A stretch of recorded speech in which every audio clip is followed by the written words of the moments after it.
Everyone, and welcome to this new video tutorial. In this video I will show you how you could fix numbers in Excel file not summing up. The reason behind that is that the decimal separator is incorrect. So basically for me, if I have an English Excel, however I live in France. And in France the decimal separator is not the dot but it's the comma. So however my Excel is being set up to use as a decimal separator a dot. So here it will not work because I have the decimal separator, a comma, while Excel is asking for a dot as a decimal separator.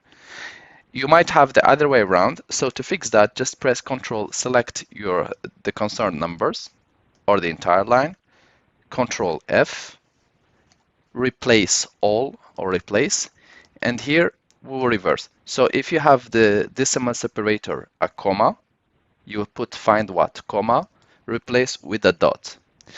If you have a decimal separator, a dot in your Excel file, then you want to try to replace it by comma. Click replace all, click OK, close. Now let's try our function of sum.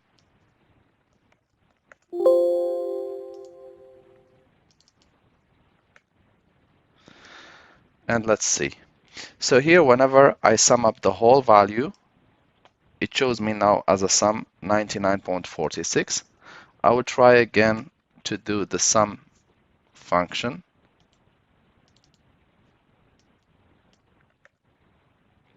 And here I got it now. So I got 99.46, or by selecting everything, you should see the value here.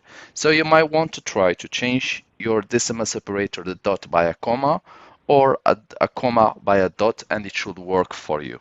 I hope this video tutorial was helpful to you guys. If you are still in need of help or assistance, you can always send us an email or write us a comment, and we will do our best to help you.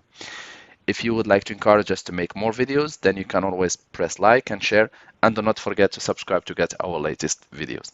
Thank you for watching, and talk to you soon in a new video tutorial.